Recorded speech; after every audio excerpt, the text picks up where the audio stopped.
वो वही लोग हैं जो जेएनयू में नारे लगाते थे भारत तेरे टुकड़े होंगे, भारत तेरे टुकड़े होंगे। आखिर कर पाए क्या भारत के टुकड़े? वो कभी कामयाब नहीं होंगे। ब्राह्मणों ने भारत को जोड़ने का काम किया है, सनातन धर्म को जोड़ने का काम किया है, कभी टुकड़े नहीं होने देंगे। कन्हैया ब्राह्मण है, लेकिन ब्राह्मण तो देश को जोड़ने का काम कर रहा है ना, ब्राह्मण तोड़ने का तो काम नहीं कर रहा है। क्योंकि ब्राह्मण हमेशा सबका पूजनीय रहा है, सब उसका आदर करते हैं, क्योंकि ब्राह्मण ने कभी किसी को आघात नहीं पहुंचाया, कभी किसी को तोड़ने का काम नहीं किया। आज इसीलिए उन्होंने सोचा कि ब्राह्मण को हम एक टारगेट बना देते हैं, इसलिए उन्होंने ब्राह्मण का नाम लिखा जेएनयू में एक दीवार पर लिखा गया था कि ब्राह्मण भारत छोड़ो, बनिए भारत छोड़ो। उसके बाद जो है विवाद तेजी से बढ़ गया। ये विवाद सोशल मीडिया से होते हुए टीवी डिबेट तक पहुंचा और सब अपनी अपनी प्रतिक्रिया इसमें देने लगे। इसी को लेकर आज जो है जंतर मंतर में प्रोटेस्ट और तमाम जो लोग हैं वो यहाँ पर भीड़ लगाकर जुट चुके हैं और अपनी अपनी बात रख रहे हैं। इसी कड़ी में कुछ लोग जुड़ चुके हैं, उनसे जानने की कोशिश करते हैं कि आखिर जो ये लिखा गया है ये कहाँ तक सही है। सर, ये जो लिखा गया है कहाँ तक सही है? जो ये गलत है बिल्कुल, और ये सनातनियों को तोड़ने के लिए ब्राह्मण देश छोड़ो और गुप्ता वैश्य देश छोड़ो, ये बहुत गलत नारे दिए गए हैं। जेएनयू में ये इस तरह की गुंडागर्दी बिल्कुल बर्दाश्त नहीं होगी। आज इसके खिलाफ में जंतर मंतर पे यहाँ राष्ट्रीय अध्यक्ष हमारे राष्ट्रीय परशुराम परिषद सेना के अजय भारद्वाज बराल जी के नेतृत्व में धरना दिया जा रहा है। और उनके जो जिन लोगों ने नारे दिए हैं और ये नारे लगाए हैं और लिखे हैं दीवारों पे स्लोगन, उनके खिलाफ रासुका लगनी चाहिए, उनके खिलाफ मुकदमा दर्ज होना चाहिए। जेएनयू प्रशासन के खिलाफ भी मुकदमा दर्ज होना चाहिए। इन्हीं मांगों को लेकर के आज हम यहाँ जंतर मंतर पर आए हैं। और अगर ऐसा नहीं होता है तो हम यहाँ दिल्ली में जाम करेंगे, धरना देंगे, प्रदर्शन करेंगे। जेएनयू विवादों में रहता है, क्या वजह रही है इसके पीछे? जेएनयू विवादों में रहता है इसलिए क्योंकि जेएनयू में जो पिछली सरकारें रही हैं, जिन्होंने 70 साल राज किया है इस देश में, उनके प्रोडक्ट हैं वहाँ, उन्हीं के सब लोग हैं और उन्हीं के कारण ये सब हो रहा है। देश को तोड़ने की राजनीति की जा रही है वहाँ से। जेएनयू में सिर्फ पुरानी सरकार के ही लोग हैं, आप ये मानते हैं? हाँ, हम मानते हैं पुरानी सरकार के लोग ही हैं उसमें, और वही देश को तोड़ने की बातें करते हैं। छात्र हैं? वो छात्र नहीं है, वो गुंडे हैं। छात्र नहीं है, हाँ गुंडे हैं। वो छात्रों के भेष में गुंडे हैं जो 30-30 साल से वहाँ पढ़े हैं, 30-30 साल से वहाँ रह रहे हैं, जिनकी पढ़ाई लिखाई से कोई संबंध नहीं है। वो लोग इन सब कामों को करते हैं और नए छात्रों को जोड़ते हैं। और इस उपद्रव को कराने के लिए जो पुरानी सरकारें रही हैं वो सब इसमें दोषी हैं। पहले भी कन्हैया कुमार पर आरोप लगे थे, आज वो नेता बनकर उभर गए हैं। ये सनातन धर्म है और ये जो हो रहा है गलत हो रहा है, बिल्कुल गलत हो रहा है। हाँ जी, हम धरना धरेंगे तब तक मांग पूरी नहीं जाएंगे नहीं ऐसे। इन्होंने केंद्र में भाजपा की सरकार है, भाजपा इस पर कंट्रोल क्यों नहीं कर पा रही? भाजपा कंट्रोल करेगी, क्यों नहीं करेगी? कर रही है, पार्टी अपना काम कर रही है। पहले के जो कानून बने हुए सारे इसी तरीके से बनाए हुए, सारे देशद्रोही से ज्यादा वहाँ अधिकतर है, वो सारे देशद्रोही पड़े हैं वहाँ पे, वो पढ़ने वाले है ही नहीं। अगर जेएनयू में उन लोगों ने लिखा कि बनिए भारत छोड़ो, तो बाद में आप लोगों ने भी तो ये लिखा कि कम्युनिस्ट भारत छोड़ो, तो फिर क्या फर्क रह गया आप में? ऐसा तो कुछ नहीं कहा है, वो लोग कह रहे हैं, उन्होंने ही बोला है। कम्युनिस्ट भारत छोड़ो लिखा हुआ है। कहाँ लिखा हुआ है? आप कहाँ पे लिखा हुआ है? एक बार तो दिखा दो, कहीं ऐसा है ही नहीं पढ़ा, मैंने तो नहीं पढ़ा। बट ऐसा है। हाँ जी, दीपक जी, ये बताइए, लगातार जो जेएनयू पर आरोप लगाते रहते हैं और हर दिन ये विवादित मुद्दा था, कहीं जेएनयू को बदनाम करने की साजिश तो नहीं है? जेएनयू में पढ़ाई नहीं चल रही है, वहाँ पे सिर्फ यही काम होता है, देश के टुकड़े करने का काम ये लोग कर रहे हैं। इनका जांच कराई जाए। 30 साल से 35 साल से ये लोग वहाँ रह रहे हैं और इनका सिर्फ यही काम है कि बयान दे देना और देश के टुकड़े टुकड़े कर देना। देश के टुकड़े टुकड़े कर देना, वही प्लान है इनका, वही प्लान है। यूनिवर्सिटी है, वहाँ पढ़ाई होती है, यूनिवर्सिटी यही पढ़ाई हो रही है, पढ़ाई यही हो रही है कि देश के टुकड़े करने हैं और जोड़ना नहीं है, देश को बढ़ाना नहीं है, उनको देश के टुकड़े करना उनका। कन्हैया कुमार जैसे नेता भी वहाँ से उभर आए, वहाँ भी उन पर भी आरोप लगाए। तो कन्हैया जी भी यही काम करते हैं। कन्हैया जी कौन से देश को जोड़ रहे काम करते हैं? वो भी यही जोड़ रहे हैं, हमेशा विवादित बयान वो देने में माहिर है और हमेशा विवादित रहते हैं वो हमेशा। कन्हैया ब्राह्मण है, लेकिन ब्राह्मण तो देश को जोड़ने का काम कर रहा है ना, ब्राह्मण तोड़ने का तो काम नहीं कर रहा है। हाँ, एक बढ़ के मैं मिल जाऊँ। सभ्य भाषा में बोलिए, सभ्य भाषा। नहीं, वही तो कह रहा मैं थोड़ी हम। देखिए, देश के टुकड़ों की आप लोग बात करते हैं, लेकिन भारत जोड़ने का काम कर रही है कांग्रेस पार्टी। तो क्या भारत जोड़ने का ही काम कर रहे हैं हम जो कर रहे हैं? कांग्रेस पार्टी कर रही है, भारत जोड़ो यात्रा चल रही है, कांग्रेस टुकड़े करा रही है। कहीं नहीं, कांग्रेस ये तो ड्रामे हैं, कहने के लिए हैं। उन्होंने यात्रा क्या इतने 70 साल कहाँ गए? अगर कांग्रेस भारत जोड़ो यात्रा कर रही है, इसका कारण क्या है? आखिर भारत टूटा कहाँ है? भारत टूटा नहीं है। इन लोगों ने देश को जातिवाद में बांटने का काम किया शुरू से, और आज भी सिर्फ एक जाति विशेष को टारगेट बनाया, ब्राह्मण बनिया को। ये वही लोग हैं जो भारत तेरे टुकड़े होंगे इंशाल्लाह के नारे लगाते थे और जो आज भारत जोड़ो यात्रा कर रहे हैं वो उनके साथ शामिल होते थे। आज वो कहाँ चले गए?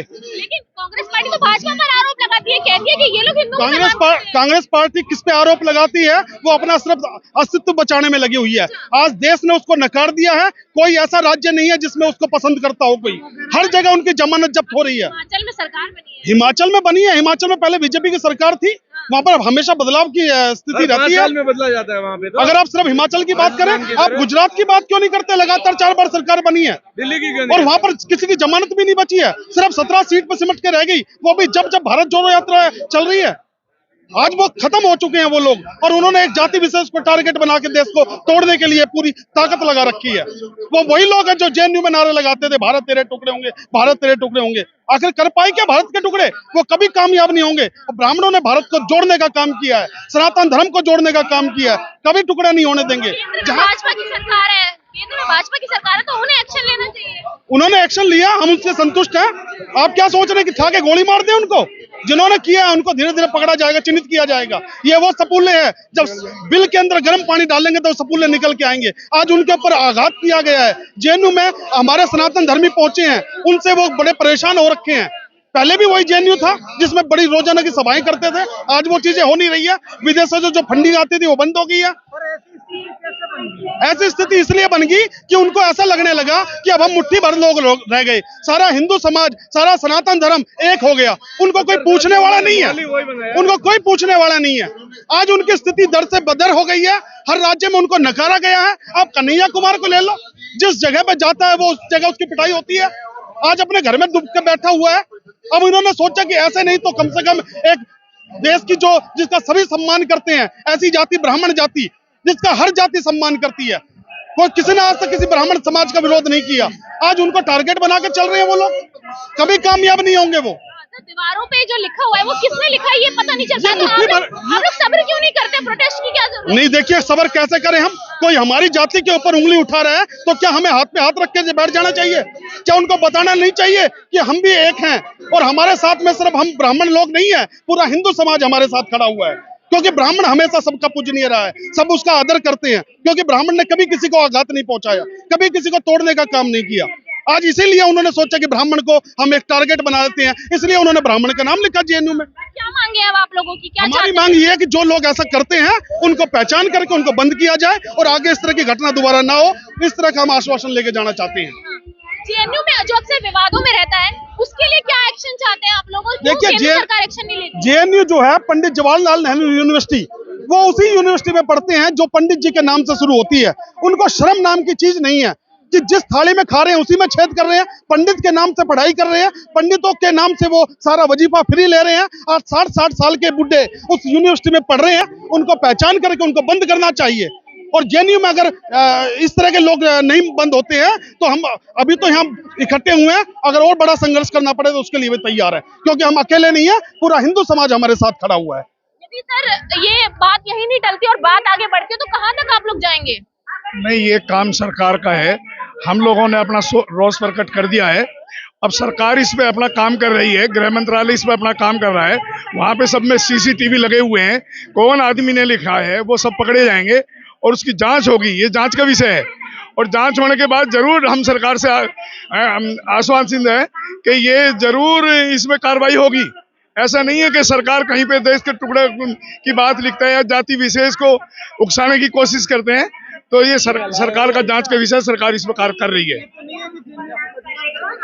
नहीं, अगर जेएनयू को बदनाम करने की ऐसा सोच सकते हैं तो उसका जांच का विषय, जांच में सब पता चल जाएगा कि कहाँ पे इसकी रणनीति तय हुई, कहाँ पे इसकी प्लानिंग हुई, कौन लोग इसमें प्लानर थे और किन लोगों को फंडिंग आई हुई थी।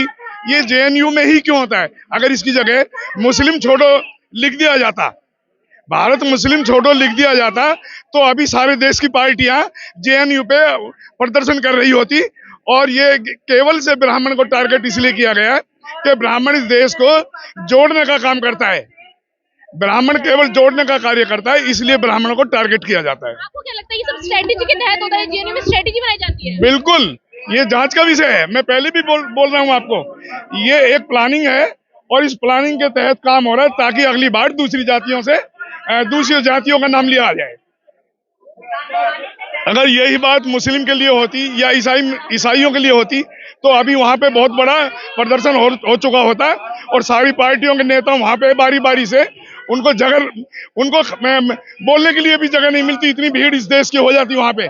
लेकिन ये ब्राह्मणों के लिए किया गया ना, तो इसमें दूसरी पार्टियों की कोई रुचि नहीं है। ये जराचंद लोग नहीं है, ये जराचंद लोग नहीं है। आप जो ये है, क्योंकि जंतर मंतर पे कम लोगों की परमिशन मिलती है, इसलिए ये अगर इसमें कोई कार्रवाई नहीं होती है तो भगवान की कृपा से बहुत बड़ा प्रोग्राम होगा रोष प्रकट करने का। ये रोष प्रकट करने का, ये ज्ञापन देने का एक छोटा सा, हमारा छोटा प्रोग्राम नहीं कह सकते, ये एक उनको सचेत करने की कोशिश की जा रही है और सरकार इस पे कार्रवाई जरूर करेगी, हमको पूरा विश्वास है। और आपने कांग्रेस पार्टी जो लगातार दावे करती रहती है, कहती है भाजपा सरकार धर्म की राजनीति करती है, हिंदू मुसलमान करती है, तो उस पर आप क्या कहना चाहेंगे? देखो, धर्म की राजनीति का विषय बहुत बड़ा है। धर्म की राजनीति पहले दिन से होती है, जब से देश आजाद हुआ जब से धर्म की राजनीति हो रही है। चूंकि भाजपा का जनाधार बढ़ गया है, इसीलिए इस प्रकार की बातें की जा रही हैं। कांग्रेस पार्टी भी धर्म की पार्टी है, ऐसा नहीं है कि कांग्रेस पार्टी धर्म को नहीं जोड़ती है, वो भी जोड़ती है। लेकिन अब उनका जो ये एजेंडा है वो नहीं चल पा रहा इस देश में। पार्टी अक्सर हिंदुत्व की बात करती है, कांग्रेस पार्टी का ये आरोप रहता है, तो क्या सिर्फ एक ही धर्म को लेकर चलना देश में अच्छी बात है? नहीं, हिंदुत्व का मतलब जो है, कांग्रेस पार्टी, आपने जो पूछा कि कांग्रेस पार्टी हिंदुत्व का आरोप लगाती है, हिंदुत्व का मतलब केवल ब्राह्मण नहीं है, केवल हिंदू लोग नहीं है। हिंदुत्व का मतलब ये होता है जो इस देश में जो भी संप्रदाय, जो भी जाति, जो भी धर्म इस देश में रहते हैं, वो सब हिंदुत्व में ही आते हैं। हिंदुत्व से बाहर कोई भी, हमारे देश का कोई भी आदमी बाहर नहीं है। ये सभी भाजपा सारे धर्मों के साथ खड़ी है। हाँ, भाजपा ने कभी भी किसी के लिए सबका विश्वास, सबका साथ, सबका विकास, ये केवल हिंदुओं का थोड़ी विकास हो रहा है। जब सबका विश्वास कहा गया है तो इसमें सारी पार्टी तो सभी जातियां तो अपने आप ही जुड़ जाती हैं। तो एक भाजपा केवल ये नहीं है कि ये हिंदुओं की पार्टी है, इसमें सभी लोग हैं, सभी धर्म के लोग।